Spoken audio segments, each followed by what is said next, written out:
Bismillahirrahmanirrahim. Assalamualaikum warahmatullahi wabarakatuh. Alhamdulillahirabbil alamin. Wassalatu wassalamu ala asrofil anbiya'i wal mursalin wa ala alihi wa ashabihi ajmain. Ma'abad. Saudaraku sekalian, Allah Subhanahu wa Ta'ala telah berfirman di dalam Al-Quran di surat Al-Hasr yang bunyinya, Ya ayyuhalladzina amanu taqullah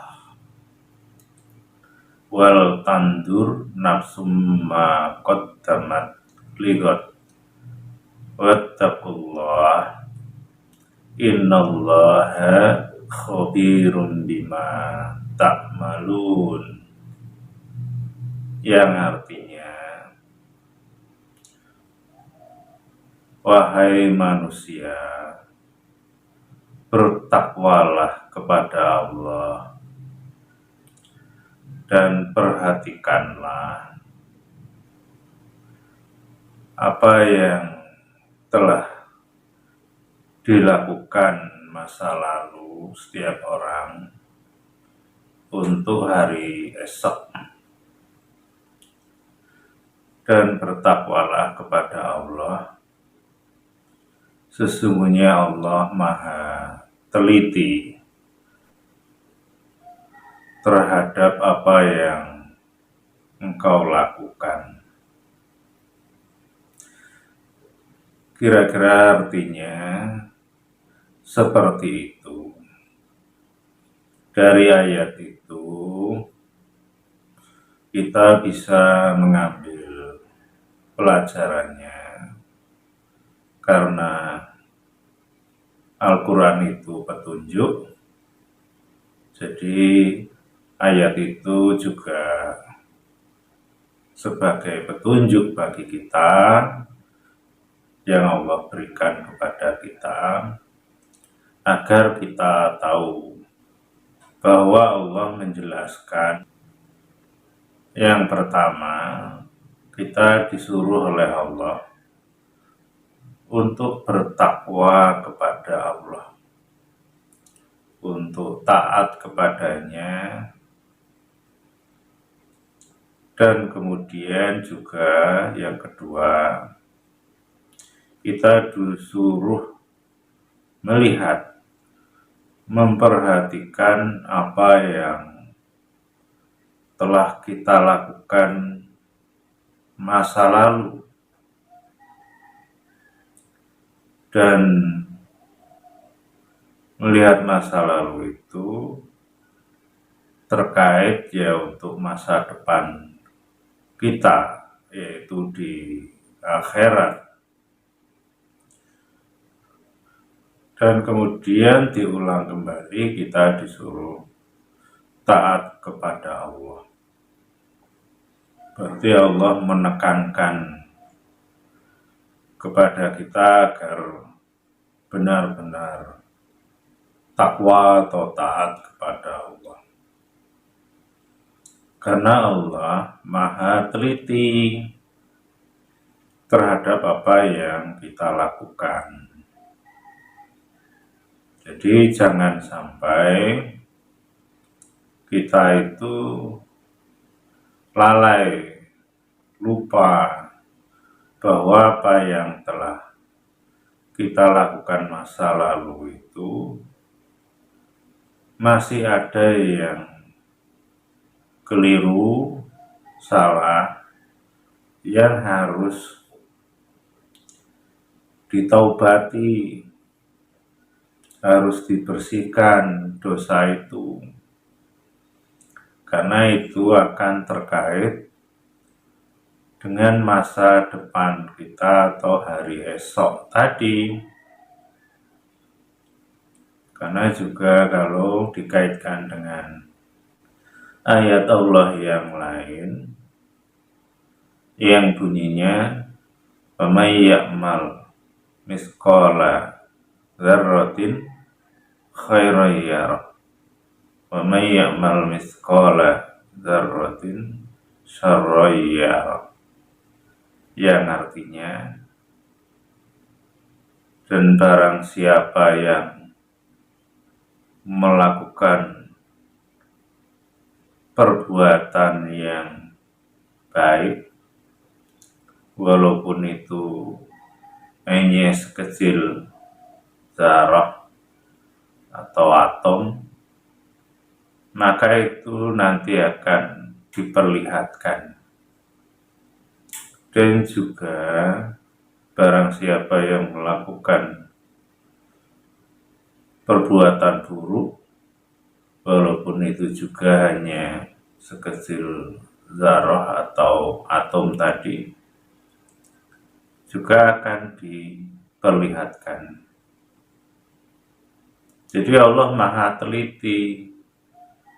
Kalau selama ini kita manusia mungkin dulunya pernah melakukan sesuatu yang baik ataupun yang buruk, walaupun sangat kecil sekali, semuanya akan diperlihatkan dan akan diperhitungkan, apakah itu amal soleh ataupun amal salah. Nah, ini yang harus kita ketahui. Maka dari dua ayat tadi, maka dari ayat-ayat yang saya baca tadi, kita harus bisa mengimani kemudian mengamalkan ayat itu dalam kehidupan sehari-hari. Di antaranya ya, kita tidak bisa melupakan masa lalu begitu saja. Kita harus berusaha mengingat-ingatnya. Apa yang kita lakukan masa lalu itu ada dua. Ada yang menjadi amal soleh, sesuatu yang baik, dan ada yang menjadi amal salah, sesuatu yang buruk.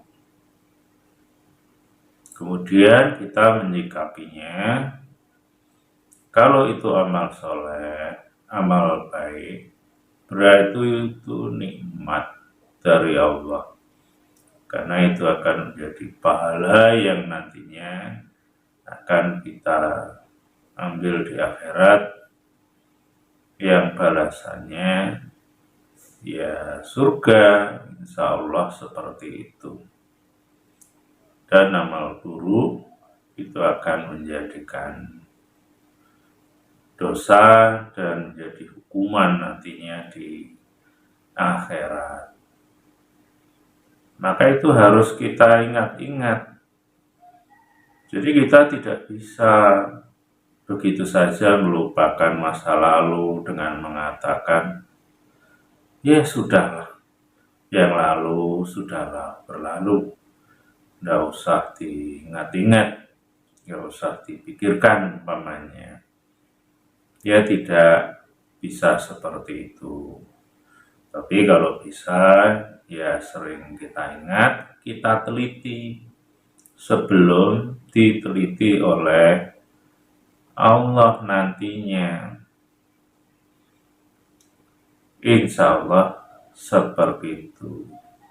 Atau sebuah ungkapan yang bunyinya hasibu qabla an tuhasabu,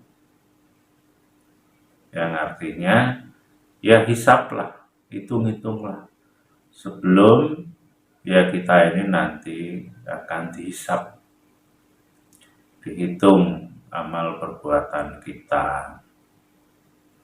Itu tuh sama sebenarnya. Jadi kita ingat-ingat masa lalu kita terus, tapi bukan hanya sekedar untuk mengingat, Tapi apa yang kita lakukan kalau itu ternyata dulu salah, ya wasari'u ila maghfirah.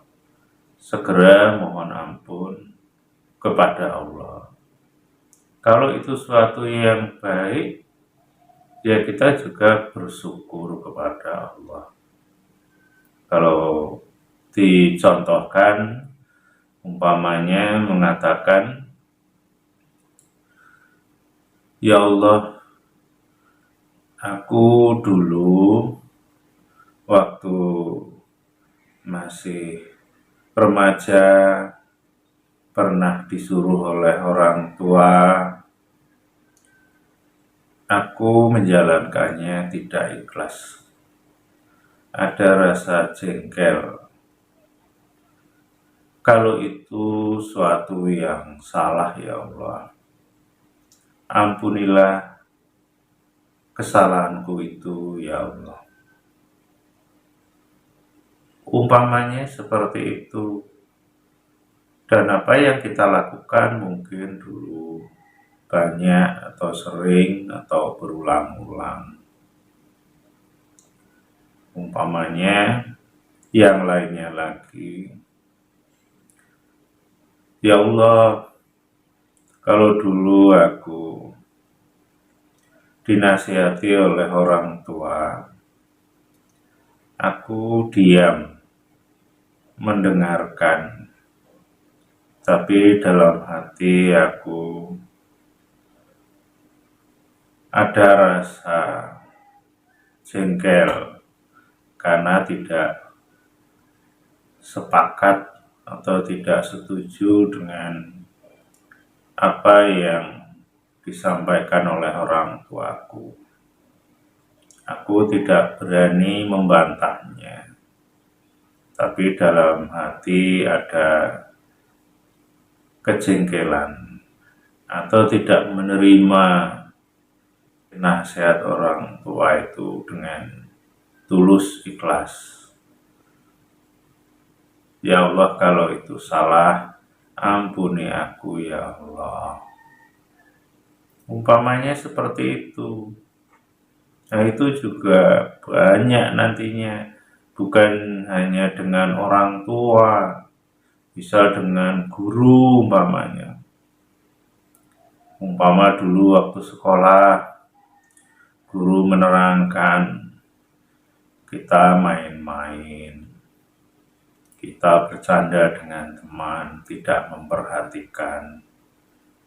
Itu suatu yang salah. Dan Allah Maha Teliti. Dan sekecil apapun kesalahan itu, ya akan diperlihatkan nantinya. Jadi tidak bisa kita melupakan begitu saja. Maka kalau kita paham bahwa Rasulullah itu sehari mohon ampun kepada Allah, istighfar kepada Allah, bisa 70 atau 100 kali. Itu artinya Rasulullah mengingat masa lalu, sesuatu yang sudah dilakukan. Bukankah tidak mungkin orang itu mohon ampun sesuatu yang belum dilakukan? Tentunya secara umum ya yang sudah dilakukan, umumnya seperti itu. Jadi Rasulullah itu mohon ampun sehari bisa 100 kali itu bukan hanya sekedar istighfar, astagfirullah, tapi tanpa makna, tanpa bisa dipahami Rasulullah itu minta ampun apa. Kan seperti itu. Jadi dari penjelasan yang saya sampaikan tadi, maka kita harus banyak-banyak mengingat masa lalu kita, dalam arti mengingat apakah yang kita lakukan dulu itu salah atau benar. Kalau ada yang salah walaupun kecil, ya kita mohon ampunkan. Karena boleh jadi catatan itu ya tetap ada walaupun kecil. Kalau salah ya salah. Sehingga itu nanti di akhirat akan dipertanggungjawabkan. Maka mumpung masih kita diberi kesempatan oleh Allah hidup di dunia ini, kita banyak-banyak minta ampun atas kesalahan kita, baik kesalahan itu dengan orang tua, dengan saudara, dengan orang lain, dengan guru, dengan teman, dan dengan siapapun. Karena itulah yang disukai oleh Allah. Karena itu orang yang beruntung. Qad aflaha man zakkaha. Jadi beruntung orang yang membersihkan dirinya, jiwanya dari dosa tentunya, dari kesalahan yang dulu pernah kita lakukan. Dulu kita banyak melakukan aktivitas apapun, mungkin tidak diniati lillahi ta'ala, tidak dimulai dengan bismillah, dan setelah selesai mungkin juga tidak kita akhiri dengan alhamdulillah. Umpamanya kita mau pakai sandal umpamanya, mungkin selama ini kita makai saja, tidak dengan bismillah.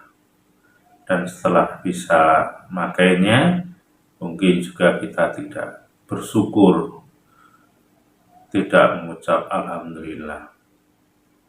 Bukankah itu kesannya kan kecil, sepele, tapi kalau kita mau berpikir lebih jernih lagi, bukankah orang yang sakit stroke umpamanya, itu kan tidak bisa menggerakkan tubuhnya, tangannya, kakinya. Artinya ketika kita itu sehat, bisa menggerakkan tubuh kita, bisa memakai sandal dengan baik, itu kan nikmat dari Allah. Itu sesuatu yang harus kita syukuri. Jadi kalau dulu atau sampai sekarang kita melakukannya tidak niat bismillah dan kemudian tidak bersyukur alhamdulillah, itu kan juga dosa sebenarnya. Bukankah kita itu sering mendengar ada hadis Rasulullah tentang makan? Kalau ada orang yang makan tapi tidak diawali bismillah, di situ ada setan yang ikut makan. Dari sampel contoh hadis itu, kan kita bisa berpikir, apakah khususan hanya untuk makan saja yang harus bismillah? Apakah pekerjaan yang lain itu tidak? Kan seperti itu. Padahal seharusnya kan semua pekerjaan kita itu biar menjadi amal soleh, ya diawali niat bismillah lillahi ta'ala. Bukan hanya makan, minum, atau pakai baju, atau pergi kemana, atau bekerja, tapi semua kalau bisa ya niat bismillah. dan diakhiri dengan alhamdulillah. Kalau bisa seperti itu.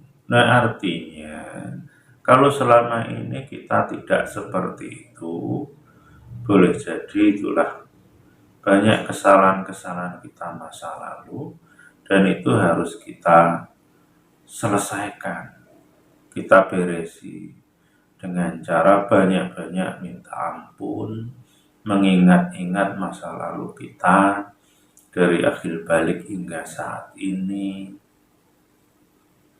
Apalagi persoalan hati atau pikiran, itu juga kan banyak.